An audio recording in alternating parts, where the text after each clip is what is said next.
All right. Good morning, everyone. Today is Wednesday, May 18th. Welcome to this live intraday strategy webinar on SB Trade Desk. Michael Boutros here with you guys. Lots to talk about ahead of the FOMC, the release of the FOMC minutes, which will be later today at 2 p.m. Look, we already got sort of the gist of where the FOMC is. The devil's in the details, and if we see if the committee is leaning a little bit more hawkish or dovish. Looking at the dollar index, the video is flashing a lot with your desktop, Eileen. Thank you for letting me know about that. Okay. And that's probably the terminal. All right. So let me know if that continues or if that comes up again, guys. Sorry about that. So just wanted to go over the dollar index before we start getting into things. Here's what the dollar looks like right now on relative performance for the session. You can see it's stronger against most of its major counterparts, but I wouldn't want to really chase this too aggressively beyond these levels. Looking at the index, again, we're coming into just a very simple pivot in price. 11,952 is swing high or the high from April, the swing low there from March. Just beyond that, you do have the upper median line parallel, basic trend line resistance off of the yearly high. It's made in January. So the levels are sort of pretty clear at this point. The biggest thing we'll be looking for is shifts in interest rate expectations. And this is something that we've been following. If you go back to the report from Sunday, if you remember, we were looking at expectations for the June meeting right about 4%, okay? You're seeing a market shift in that. Here's what it looks like now. And again, like I said, we don't follow these too aggressively, but when it matters, we do want to take a look at it. And looking at this now, it looks like, oh, I see what's going on.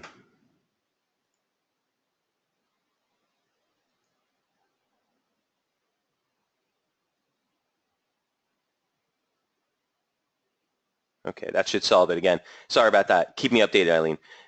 If we look at this, you can see that the June meeting now has moved up to 12%. Okay, so it's tripled from the Friday or the Sunday open, excuse me, with the first material expectation for interest rate shift actually now moving up into November. Remember here it was pretty much deeply rooted in December's 53%. Now the first 50 plus percentage point comes up in November. So bringing in interest rate expectations, again, will give lift, will give support for the dollar. Heading into the release tomorrow, or heading into the FOMC data, rather, the release of the minutes this afternoon, if we see a stronger or a much more hawkish stance on dollar strength, and this is just my kind of game plan, I'd like to see dollar CAD move higher. I'd like to see dollar yen break key resistance. I'd like to see euro dollar look lower on a situation where you see more prominent dollar weakness. I'd like to see Aussie move higher. I'd love to see sterling move higher. Sterling is the cross I've been playing most aggressively this week. We'll go over those setups in a moment. But that's sort of the game plan. On dollar weakness, Aussie and sterling to the upside. On dollar strength, dollar CAD, dollar yen to the upside, euro dollar a little bit lower from here. Okay, so I just wanted to point out this shift in broader expectations from the Fed moving forward. We'll continue to track this as it matters, but this bump up, certainly on a triple percentage point gain here for the June meeting, is definitely something the markets will continue, or definitely something we want to watch as we continue to get closer to that June meeting. All right, let's jump into the sterling crosses. So first things first, before we go over yesterday's update, I kind of just wanted to go over the trades that I've been most active in. We covered these earlier in the week, sterling yen, sterling dollar. With what's been going on the pound side of things, we got the release of pound data earlier this morning. Jobless claims were pretty decent. The only thing that I wanted to point out here is average weekly earnings coming in at 2%. That's wage growth, much stronger than the 1.7 expected. Okay, we're expecting a drop-off, and we got an upward revision the previous month from 1.9%, or from 1.8 to 1.9. Employment change on the 3-month span came in at 44,000 versus the 20,000. So pretty decent print in general. Remember, this is jobless claims, so we were expecting a gain of 5,000. We saw a contraction of 2.4, right? So a decent print. Nonetheless, price action in sterling has been pretty clear in line with our expectations. So if we take a look at the pound from earlier in the week, we started the week at slope support, looking for the rebound. As we talked yesterday in the webinar, this thing was coming right up. Again, looking for a check of the weekly high from last week. That was 45.28. Again, we were looking to buy pullbacks while above the weekly open, 43.46. Here's what the pound looks like right now. So this thing obviously showed some serious strength here. On the daily chart, the only thing I wanted to point out is you're coming into the high day close from April, which lines up pretty closely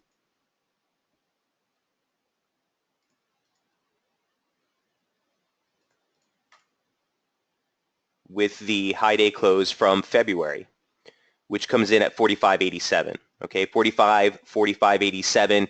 You're looking at the high day closes, or that stretch high, excuse me, from April, the high day close from February. If you take a look at the near-term chart, interestingly enough, you also have just above that the basic 618 retracement of this entire drop for the May range. Okay, so the levels are pretty good, and it's been pretty clear on the pullback that we made yesterday, coming right into a basic 618 retracement for the weekly range.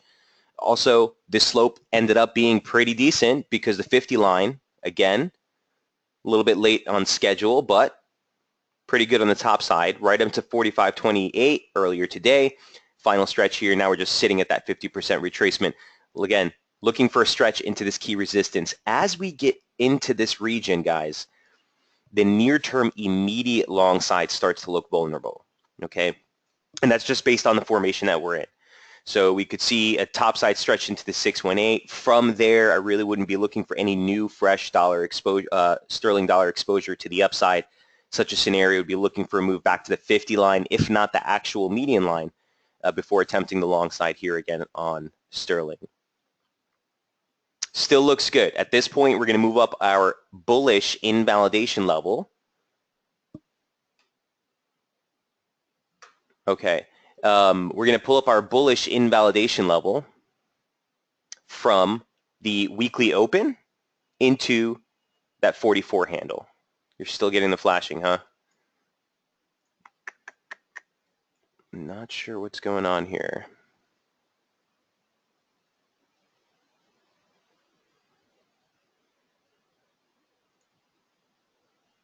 Okay. Any questions on the pound before we move off?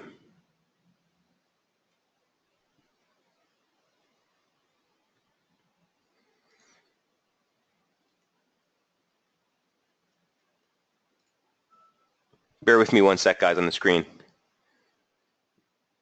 This should fix it.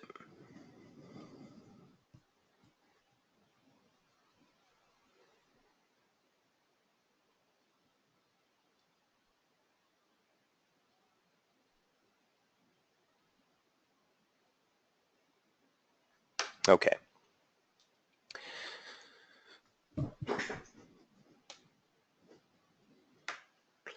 Okay, so the bigger or the juicier setup, the better bang for your buck, in my opinion, was sterling yen. And that's one that we've been following since earlier in the week as well. So here's what the British pound versus the Japanese yen look like. A little bit different of a scenario, but much wider range, right? 53 pips is a quarter of the ATR. I got involved in this one yesterday. I took a quick stop on the initial entry. We jumped right back in. Here's what it looks like at this point for pound yen. And this for sure has been one of my favorite setups so far. So let me clean this up for you real quick.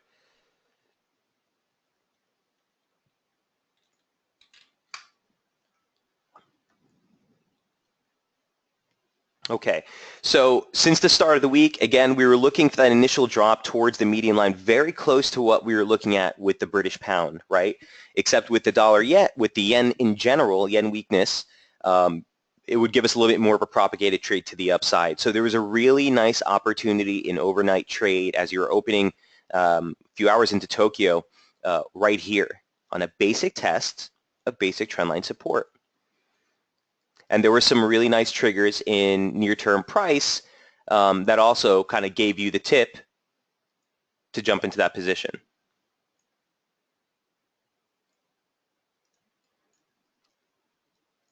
Quarter of daily ATR, like I said, is 55 pips. I guess we can use this as an example to jump in. Can you show what triggers you used? Yeah, sure, Eileen. Let me just bring that up.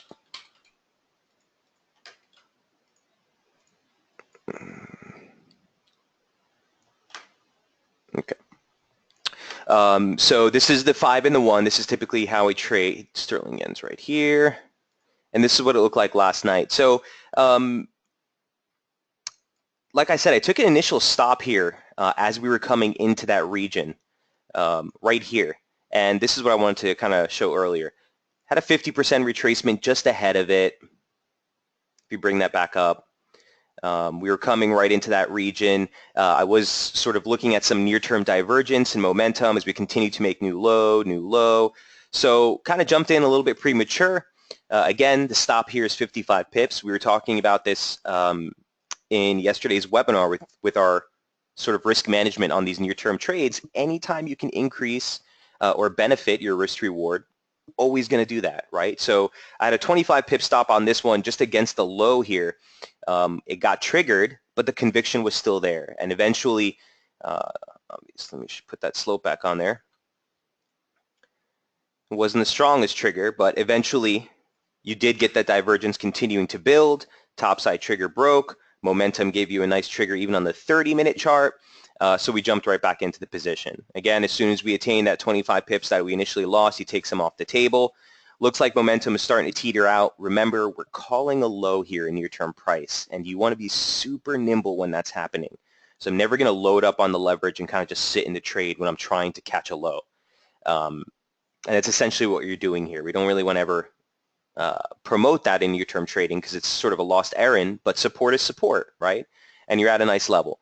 So as you came up, again, the 53 pips as it was in yesterday's ATR, limit was there to take off another quarter of the trade, and then we left a quarter of the trade on for overnight with a stop at break even. This morning, woke up, just booked the profit here as we were testing the weekly highs. Now, there's likely a lot more upside from here, guys, but not from this point in time. I'd want to wait for a material pullback, maybe to test 58.47 again, last week's high, if not all the way back to the median line here or a basic trendline support to get back on the long side. But this was a target, again, a little bit ahead of schedule, but I do want to respect that broader 618 retracement at 59.30. Okay, and as we talked about yesterday with these slope levels, this is just a basic parallel for the broader formation that we've been in off the yearly lows here. So that converges right on that 618 as you head into the U.S. Open this morning. I'm going to be a little bit more cautious here. I'm sorry, U.S. Open tomorrow morning. A little bit more cautious here on the long side immediately for the British pound. All right. Does that help, Eileen? So at this point, you don't really want to stress this retracement any longer. We've kind of cleared those levels. Once we get some more definitive price action here, so maybe a turn in momentum, you are getting divergence as is. Maybe at that point you check on a new retracement off the lows. But long story short, looking for some resistance here a bit higher in the British pound versus the yen. And one other thing that kind of just popped at me, guys, bear with me one moment. I just want to see what this extension looks like off the lows.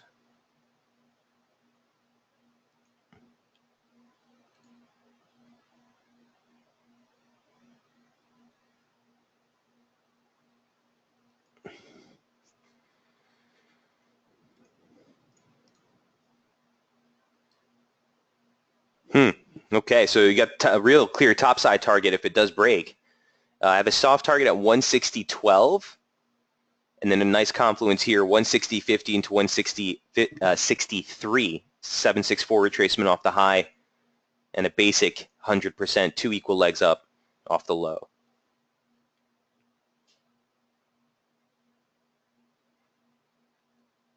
Again, if you're newer to the strategy, might not be the best pair to get started in just because the ATR is wider. If you've been with me for a while, you've been sort of near-term trading. This is where the bread and butter is at this point, I think. All right, sterling dollar covered, sterling yen covered. We might as well just jump right into dollar yen, which was highlighted in yesterday's piece. Here's what dollar yen looked like yesterday. We talked about this during the webinar. I don't want to get too deep into it, but the end of the day is I thought it was worth presenting here one more time just because of the critical nature of this 109.45, 109.58 region. Here's what dollar yen looks like after overnight trade. So just really highlighting the importance, the significance of that key resistance is still in play. Still, like I said last night, it's going to be the level to beat to get any further upside here. On the downside, as far as support is concerned, you came literally right into it. That level at 108.70 turned out to be an exact 618 extension right off the highs. So I just kind of wanted to highlight that there. We'll get rid of that at this point.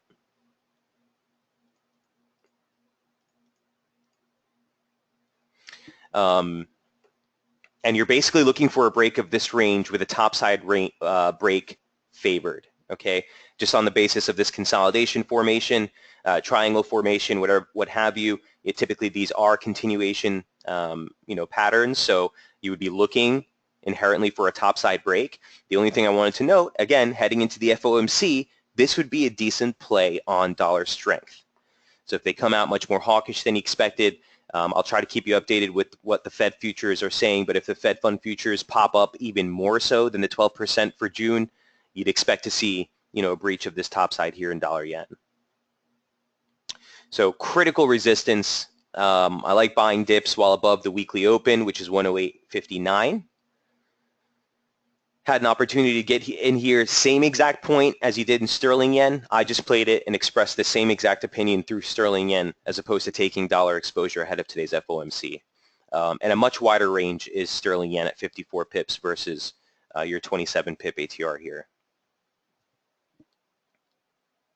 But always on the menu, dollar yen, when you're coming into major US event risk.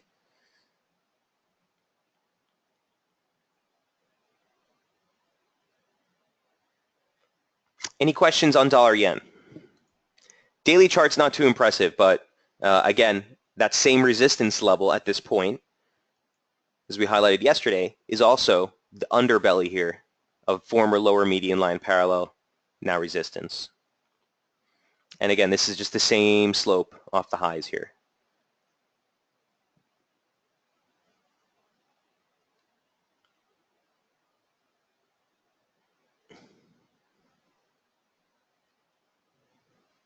Momentum, some serious divergence on the monthly lows. Price action, lower low, the oscillator higher low. Resistance trigger in view as price tries to press a new high. So this thing is poised for either way. If you break the weekly open, forget any type of long exposure, look to play the downside targets back towards sort of the monthly open. But the more favored reaction obviously is first to see some sort of breakout here to the upside. And that is dollar yen testing resistance. Also, something that will always be on the menu ahead of any major US event risk is euro dollar. And this one is another one where on dollar strength would be the favored play for further downside move. We noted broader bearish bias below 113.56, 113.67. This was the major key support that we highlighted and talked about last week. This formation that we kind of threw on continues to remain in play. I was really unsure, of that slope for a while here, but it's looking pretty good. It's looking pretty good. So let's open this up a little bit. From yesterday, we basically were highlighting, look, this thing just made a very simple weekly opening range with support highlighted at 112.85. That completes an exact 618 extension off of the high. An overnight trade, you saw a break of the lows go right through that 618 extension into our 112.60 target, came back, lo and behold, resistance right at that same level. So it looks pretty good. All engines go as far as the bias is concerned here. The only concern is going into the FOMC. Okay, and a breakout of this formation would put us neutral. I really wouldn't looking to be play long. And a break above this is needed to put us back on the long side. Okay, so like looking for short exposure while within this formation. If we break this formation, I'll kind of sit on my hands for a while. 1366, 1367 is sort of the invalidation for the broader downside bias. I mean, if you look at a daily chart, it's a really big pivot zone, okay? And it contains a lot of high day closes from February, the close high from March. 236 at basic retracement is not kind of what we're concerned about, but you also have the median line formation there off of the highs. There's a lot to look at. There's a lot to look at. So looking lower in euro while within this formation. What's your point A, Tabor? I'm not sure what you mean by that. I'm not really into the wave count on this formation here. I'm not a big Elliottician. That's more of Jamie's forte, Tabor. If there is a clear-cut Elliott wave count in front of me, for me, it's just further confirmation to sort of hardline the bias. I'm too short-term to really pay too attention trying to label every wave. He says, where did you start the pitchfork? Oh, as far as the pitchfork is concerned, this is an adjusted pitchfork or a shift formation, which basically just matches basic trendline resistance. So forget it even being a pitchfork, right?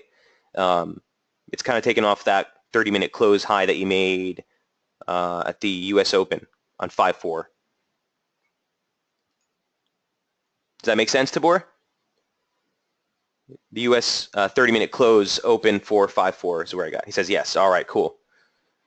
So if you remember, Tabor, when we first looked at this last week, we were looking at this slope, and we talked about this in the webinar yesterday, right? But upon just further examination of this yesterday, if I took it to that U.S. Open close on the 30-minute, you can see it matches up basic with trendline resistance. So even if I don't use a pitchfork and I kind of just match this up, you'll get some pretty nice parallel action here. He says slope looks better, right? It looks, sometimes it takes some finessing to get it right. I don't want to encourage too much, just adjust the slope to price action. Because what I've seen a lot happen in new traders is all of a sudden, like if you make a new high here, all of a sudden they're going to just deaden the slope a little bit more, And once you start falling behind that pattern, guys, then you're fitting analysis to price action instead of having it the other way around. Price action is what's dictating what's happening, right? So slippery slope, but looks pretty good right now as it stands. So we'll continue to follow this one. A break lower from here, you're essentially looking for the lows, okay, for April, which is 112.14, and then I'd be very careful heading into 112. I know that the broader focus is way lower from here. I think you can get into the 111s, but basically 112, 111.87 is an exact 100 off the high, so that'd be 2 equal legs lower, and perfect confluence with a 38.2 off the low. And these are my favorite setups, when an extension off the high comes off into and converges on a longer term retracement off the low.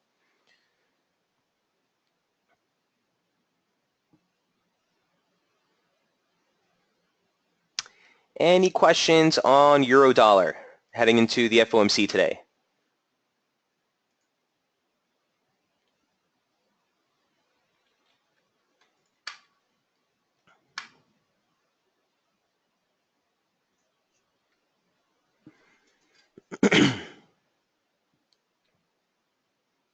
So again, just looking at my notes, on its face, remember that this looks like a simple, here's your Sunday open, looks like a simple opening range break, which objectively would keep the focus lower sub 113, and we're going to continue to look lower while below the upper median line parallel. We're moving right along, and we are whizzing through this today. Kiwi Dollar, looking good for the swing trades, which are still on the short side of this one. If you missed entry on that, you're now at support. So I'd be watching this very, very closely. A look at this from earlier in the week. Here's what we look like on Sunday. And we were just, this is Monday's update. We were just coming off that slope support. We came into that 50 line and offered some resistance. We saw a pullback from there. In subsequent trade, we went back to check 68.28, and guys, we talked about this level all last week. This is the yearly open. Here for the Kiwi, failure yet again. Our bearish invalidation level was 68.49, okay, which converged right on the upper median line parallel. Remember, this is a former high day close. And we didn't quite get in there before turning over again. Here we are essentially at the weekly open. And a break below this level really solidifies the downside target. So look, if we close or if we push below the lows here, there's really nothing as far as major key levels on tap. I would look for a soft target near last week's low, near 67.14. If you're holding a position, maybe peel off a little bit there. But the next major level is basically 6,700. It's a 50% retracement of the entire rally off of the January lows, so essentially the yearly range. So that retracement is this. Don't have it here on the daily because it's going to get kind of crowded here, but 66.99.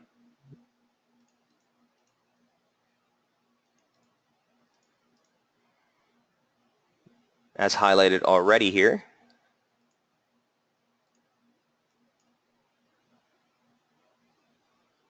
Would be sort of the level to be on the downside to get the next big leg lower.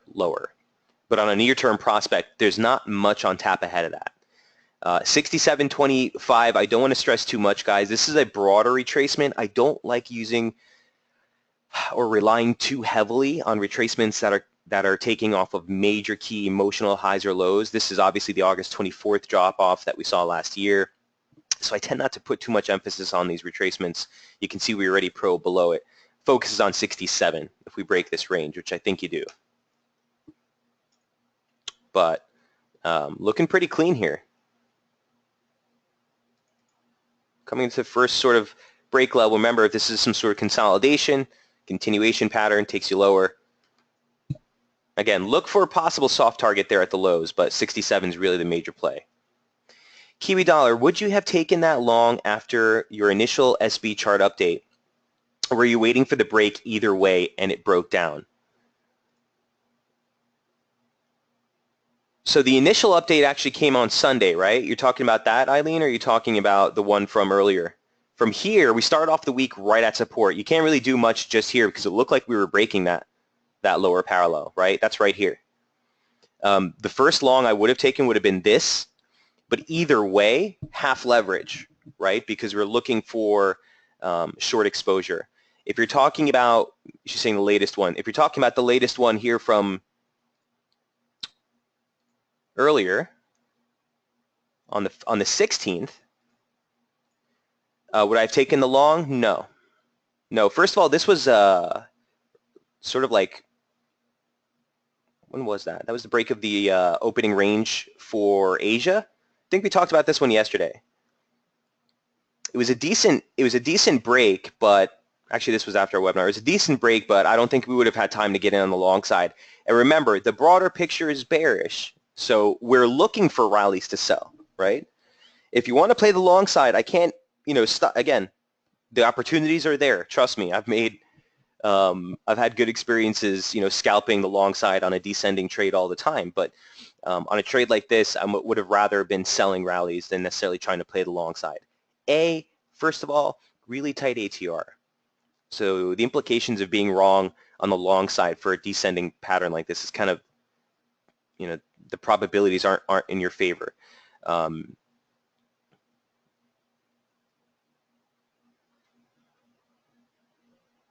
But still do like the downside here. Let's see if we can clear the weekly open. If we can clear the weekly open and specifically the basic weekly opening range low, can continue to favor those shorts. If you're not holding shorts already and it does break, don't go chasing. You'd have to wait for some sort of immediate pullback. If the U.S. session opens and you see this thing rebound, again, we would be looking for possible entries at the same exact levels. 68, yearly open. Those are shorts that you want to take. And Eileen, just looking at this on the basis of what happened so far this week, you had a couple of opportunities on those failures into the yearly open, definitely for the short scalp to pan out pretty decently. Right? And not only that, but keep in mind, like if you did take long on this break, stop against the low, The long opportunities just barely squeezed out 20, right? So you're just basically working in a downtrend. I'd rather be looking for this continuation pattern to give me the downside break. All right, so Kiwi, triangle breakout, looking for a downside break. Aussie dollar, you do have employment data on tap later today. I do want to also jump into dollar CAD with what's been going on over in crude. I guess we should do that first. Here's what the crude update looked like yesterday. We talked about this in the webinar, but just wanted to highlight it one more time. You know, basic 618 retracement, longer term is what we're at right now. There's the SPX, by the way. Same exact support level, 2040, level to beat to the downside. On a break, you'd be looking for a run into 2121. The same key region we've been watching for the last couple of weeks. We saw a nice rebound. Everyone was, you know, flipping out yesterday. If you remember during the webinar, we were talking about the outside day reversal here that we made earlier in the week and how typically that's a bullish pattern, but we're in a descending formation. You've been getting some heavy turns. At least this thing is respecting resistance and momentum. And certainly the focus remains weighted to the downside while within this formation. He came just shy of basic trendline resistance before, you know, completely reversing and rebounding off of support. So watch this level on a close basis, guys, what you need to clear on the downside to finally get some play here. A little bit more of a precipitous drop in risk. Oil, 48.61, right on point. Basic 618 retracement of the decline off of the May highs from last year. So again, we don't want to call highs, but there's a couple of levels of interest that you want to start looking at.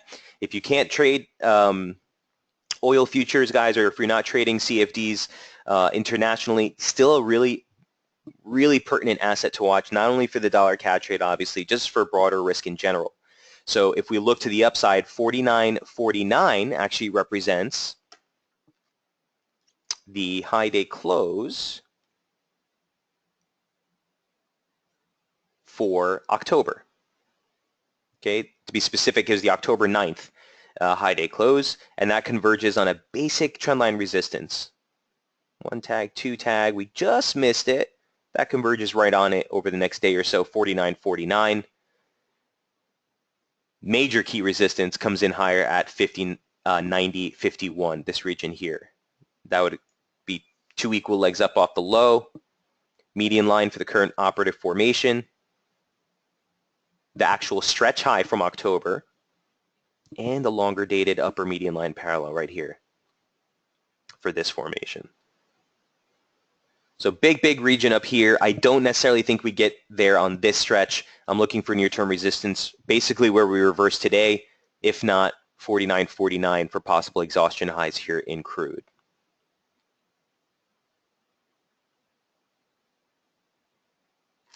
All right.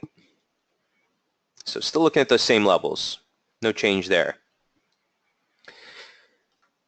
Implications for the loonie trade look like this.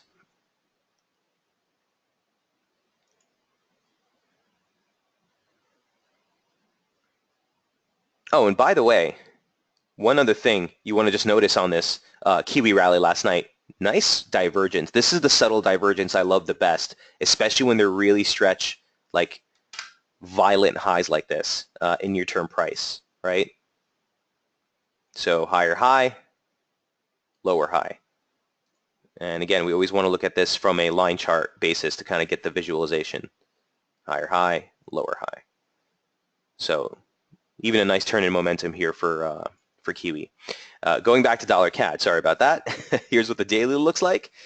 Big resistance. We've been talking about this one since last week as well on the initial rally from the monthly low, 29.77 into 29.85. Absolutely paramount, okay? We need to close above that to get the next leg higher. I'd love to see a break above 60 in momentum to get that validated as well. That would be the first 60 break from the underbelly that we've seen since here, and that was the onset of the final rally that took us into the yearly high. That was in December of last year. So this is the last time we broke 60 from the underbelly to the upside from sub 40, which is exactly what we're doing now. Sub 40, we get a 60 break to the upside, and a move above resistance, look to play those subsequent topside targets.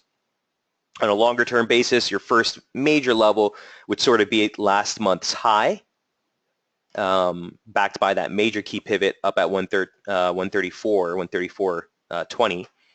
But near term, our focus looks like this. So you're testing a break, and we talked about this yesterday with the fact that even if we break the weekly opening range high, watch that resistance because it's so close. You really can't just depend on the weekly opening range. We're trying to make that break now. Again, still favoring the long side broadly while within this formation. Typically on a trade like this, guys, we would put the bearish or the bullish rather invalidation level at the weekly low, but I'm pretty comfortable putting it at 28.61 at this point. And that's basically, what was that? Basically the October low day close from last year. So it's just below, it's just above rather the weekly opening range low, but as long as price stays above this, going to continue to favor the long side. Again, on a situation today, if the FOMC prompts dollar weakness, also keep in mind we do have oil inventories, which comes out at 10:30 shortly after this webinar. So if we get a pullback in price, you might get another opportunity to get back on the long side here. But we're looking to broadly stay constructive above that October low day close. A topside breach, the first immediate target is basically 30.97, which is the 764 retracement.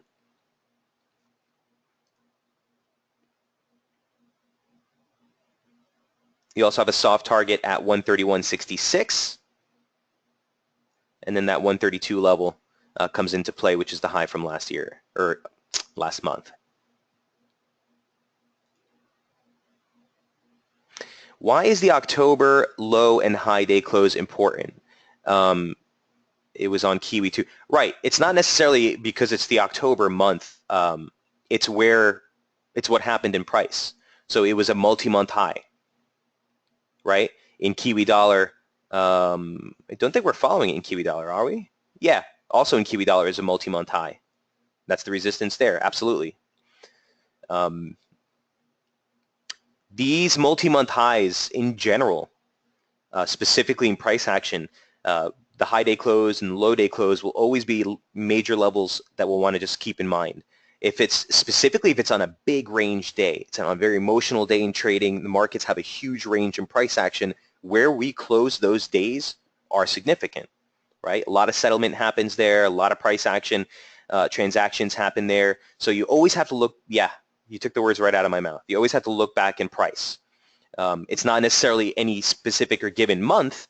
It's just major multi-month highs and lows. So for example, Eileen, we also here on Kiwi had the December high day close, which was highlighted. It didn't beat the October high, but the next time we saw that level wasn't for another 3 months. And look what happened when we got there. We failed miserably. So we'll keep those levels, in view. Now, this is a bad example per se because this chart is completely overloaded. I completely recognize that. If you remember, for the longest time, I didn't want to touch Kiwi at all just because I didn't, have a clear grasp. Once we started sailing through the 70 region, kind of want to take a step back. But now we're starting to get clarity on the decline. But in general, those high and low day closes will always be, levels that we'll want to watch for sure.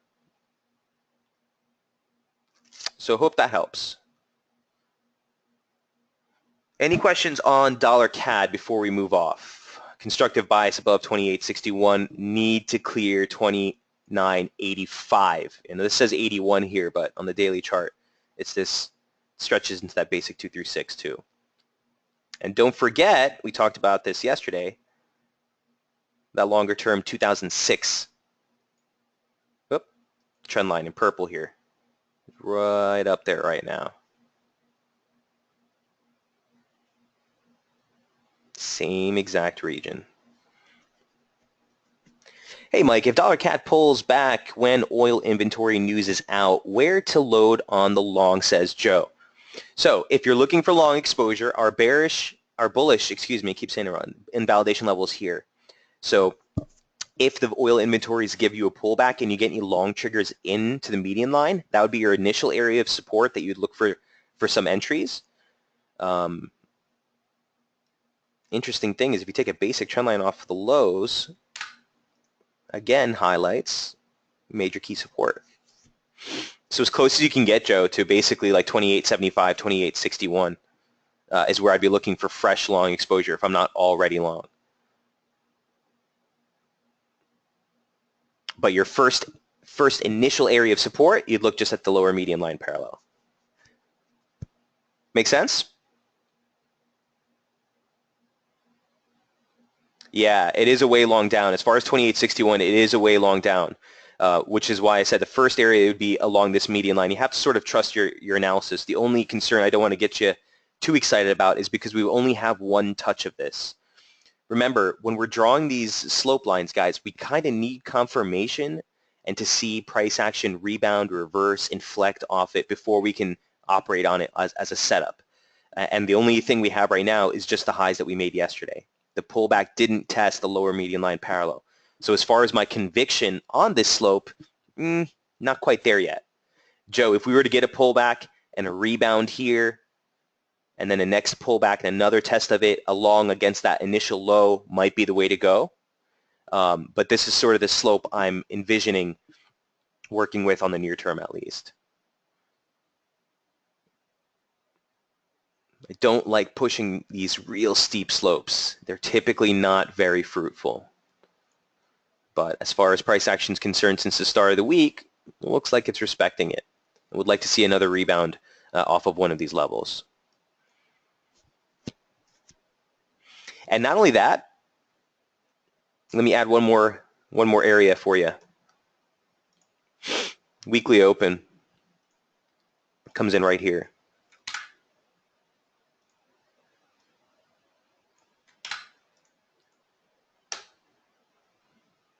$29.33. All right.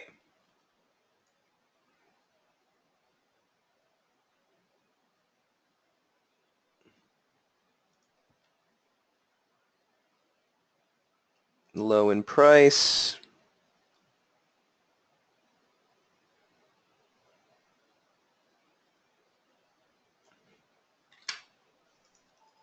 Could be poised for a little pullback here.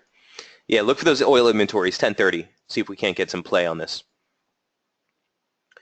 All right, and that is dollar CAD. Moving right along, we're doing good on time. Aussie dollar. Employment data is on tap later tonight. Here's what Aussie dollar looks like on the daily chart. I tried to clean this one up as well a little bit on the levels. You're right at the 200-day moving average, that's 72.56. You're sitting there right now, right here. You can see it here on the daily chart. So we've been looking for a little bit more of a substantiated rebound play in Aussie. On the rally, it failed miserably right here at the October high day close. So for the high day close question earlier today, here's another pair which continues to react to that level. Got a little hairy here last week, but there it is. And now you're breaking back below the 2016 open at 72.81. Big region, guys. Big region. Okay, there's the yearly open. So the next area of support, if we break the weekly opening range low, which again comes in at 72.45, is the 72 handle. It's actually the 618 retracement of the entire 2016 range. And that doesn't quite converge dead on, but the 50 line for the current operative slope we've been working on comes in just ahead of that. So as far as the Aussie dollar is concerned, even if we break the weekly opening range lows, you're coming up on some pretty big levels.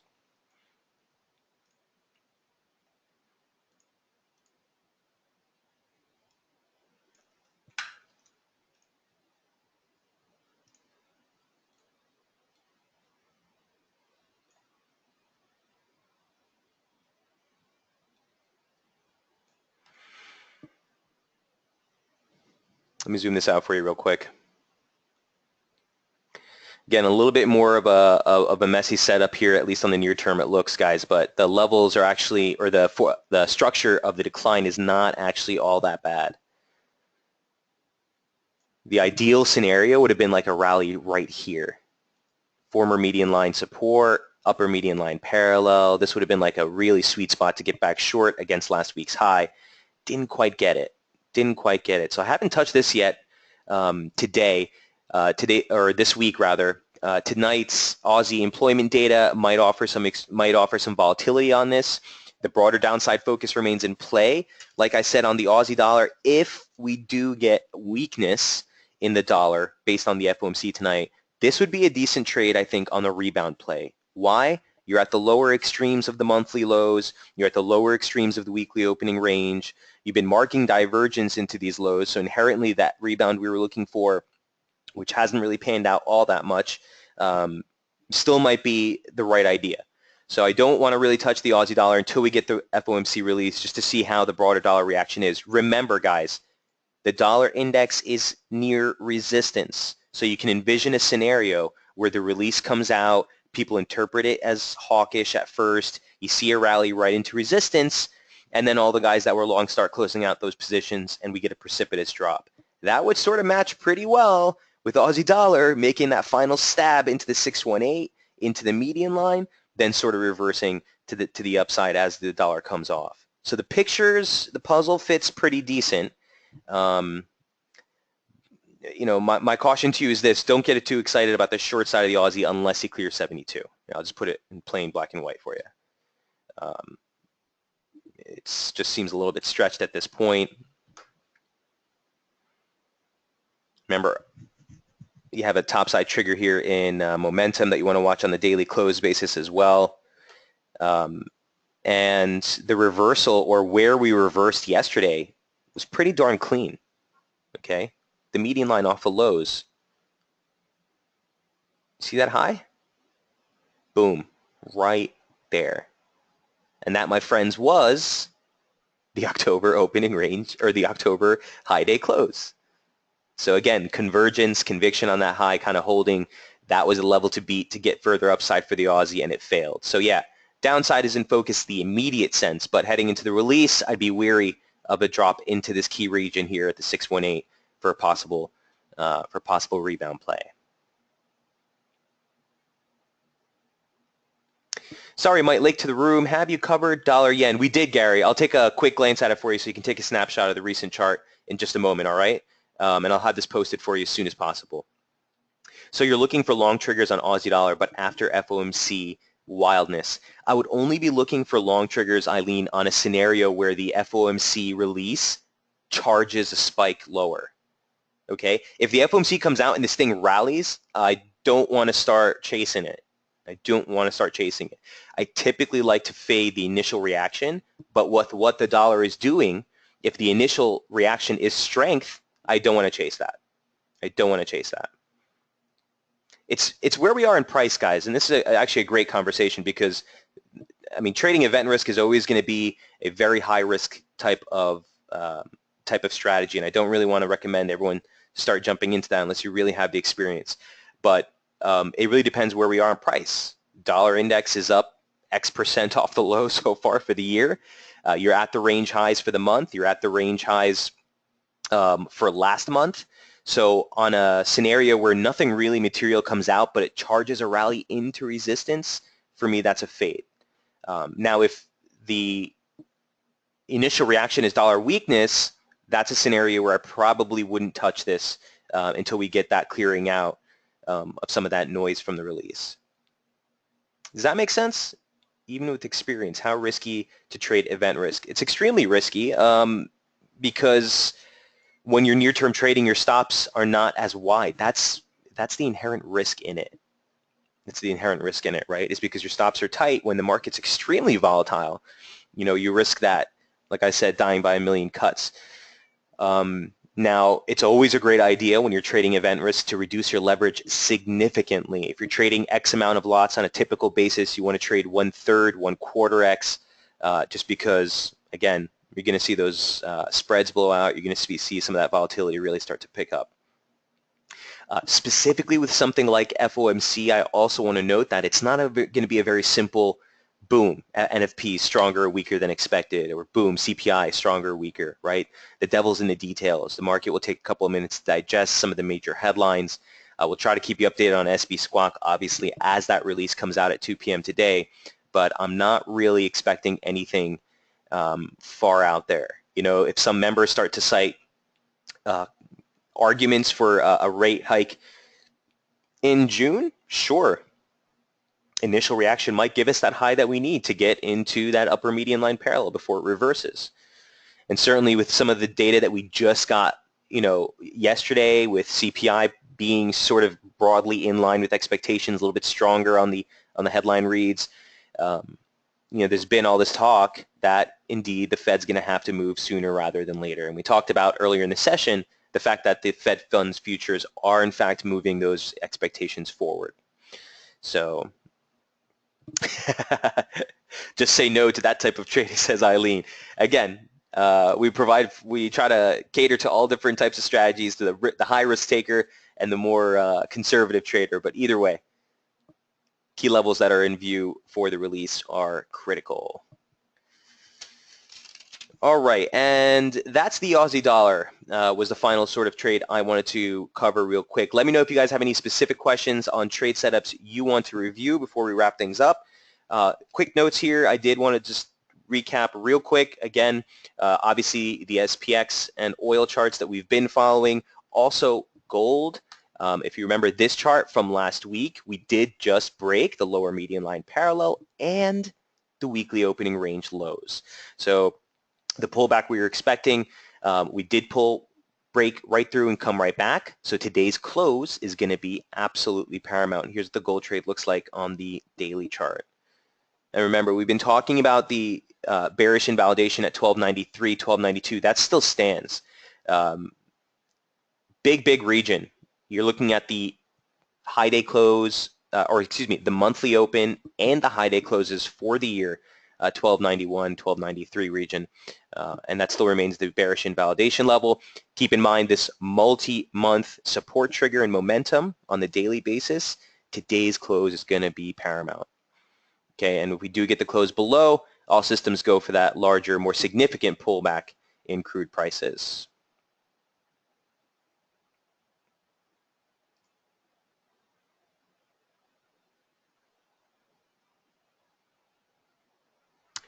And on this move, if we do get the break and close today, one thing I do want to look at is just what this formation looks. And if we put that on right, it's pretty darn close. Whoops. It's pretty darn close to the slope that we're working with right now.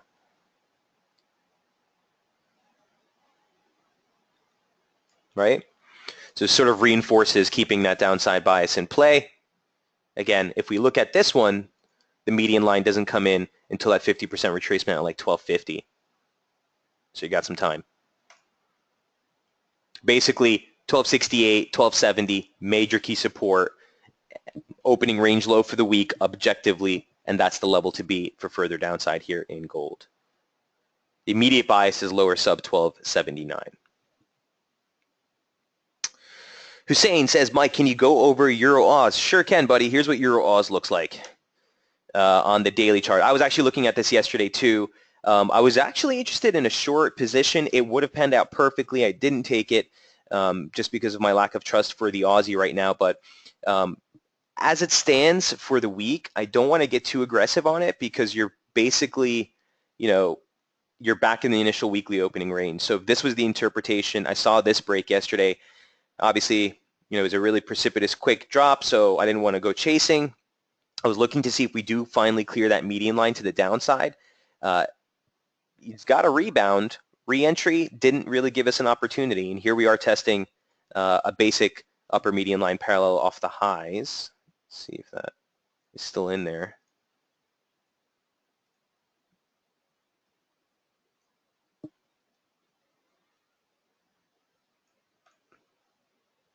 Could be failure, but it's not really a clean formation I want to work with just yet.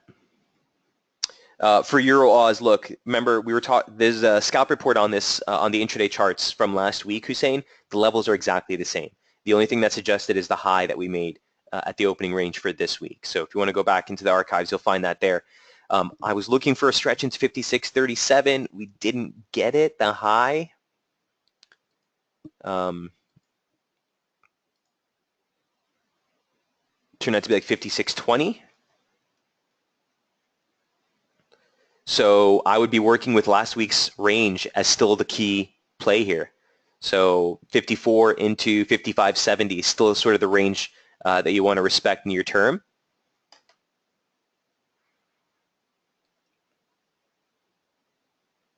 Just to give you a picture of what I'm looking at, if this formation is in play, and again, we only got the rebound here in early March, so I don't have too much conviction on it, but you can see a break, test of support, failure at the highs again, and you can see like an exhaustion trade one more time trying to pull back into the 200-day moving average. It fits in with what we're looking at with the euro dollar and the Aussie dollar, right? If euro dollar pulls back, Aussie dollar gives us a little bit more of a rally. That's the downside drop I'd be looking for a move into like 52, basically a 53 handle. Wider range ATR at 44 pips, so the room is there. For me, just hasn't really given us too many clear signals, Hussein, for me to get too aggressive on just yet.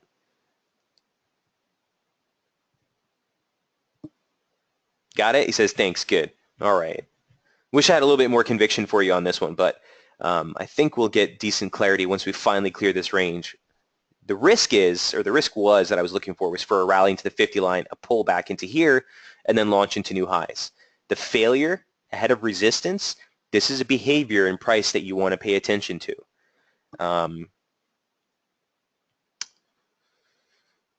There's a technical name for it, I can't remember it, but the failure to stretch into resistance here is indicative that the upside is starting to wane. And not only that, but look on the entire way for the upside. New high, new high, new high, new high.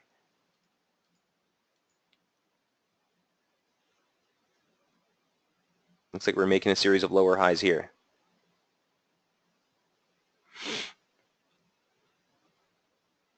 So yeah, we'd be looking to sell rallies sub 56.37, bottom line. Break below 53.40 really clears the way, or the 200-day moving average, excuse me, 53, I think would clear the way for a little bit more of a substantiated drop. Be looking for long exposure back towards that 50 line. Oops, which is not in the right area here.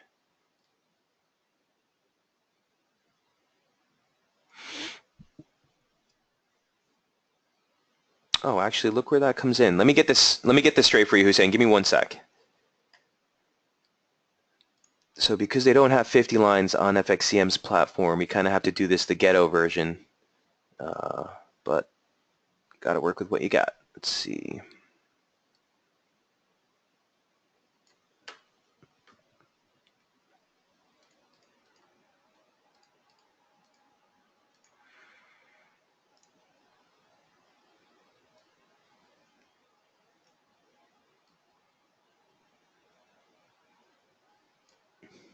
Oh, that is interesting. Look where that convergence happens. April high, or April swing high, opening range high. Whoops. And the 38.2 retracement of the entire advance converge right on that 50 line. What is that? Basically into the close of the week.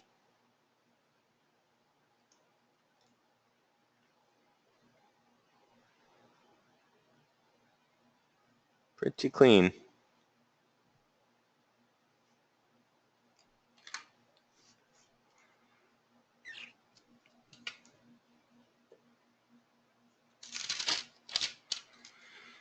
Okay, and who did I need to do that for? Gary? Here's dollar yen, Gary. Just a quick recap before we wrap things up. Major key resistance. I don't know if you were in the room yesterday. I think you were. Gary, 109.57, 109.46, man. So if you remember, again, just a quick touch from yesterday's piece. Remember, looking to stay constructive above 108.59, which is the weekly open. With a breach above, 109.58 really needed to get this thing going. There's a lot there. So an overnight trade, he actually got that pullback right into that slope support, which also ended up being an exact 618 extension. Momentum holding above 40. rebound, right back up at resistance. So look, this is the level to clear. That's all I can say. It's make or break. I don't have any exposure on this. Gary, I was talking to guys in the room here earlier. I've expressed this exact opinion through sterling yen. I think that's much wider range ATR, but it also fits in with what we're looking at with the pound in and of itself. But for dollar yen, on a dollar strong story, this is sort of the breakout I'd be looking for with a little bit more intent. On a dollar weakness story, I'd be looking for sterling longs. I'd be looking for Aussie longs. On a stronger dollar position, dollar yen breakout above 109.58, specifically on a close basis. Remember, on the daily chart, you also have basic slope resistance, former slope support. Looks like we're trying to breach above that right now. Also look at the trigger and momentum, okay, on a close basis, guys. So big day for the yen crosses here, both on sterling yen and dollar yen. Make sense, Gary? Does that help? Any specific questions?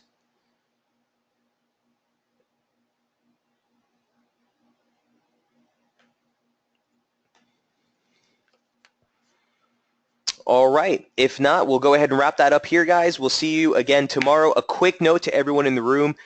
Jamie is not feeling well. He's been sick for the last couple of days, and it's not even that he's really super sick. It's that he's got no voice. So as far as the webinar is concerned, we're going to push that till tomorrow. Hopefully he's up and ready for that. So again, the midweek strategy webinar postponed from today at 1 p.m. till tomorrow at 1 p.m. on Thursday here in New York. Keep in mind, again, the release of the FOMC minutes comes out at 2 p.m. Eastern today. Till then, best of luck trading, guys, and we'll see you tomorrow morning for another intraday strategy webinar. Cheers.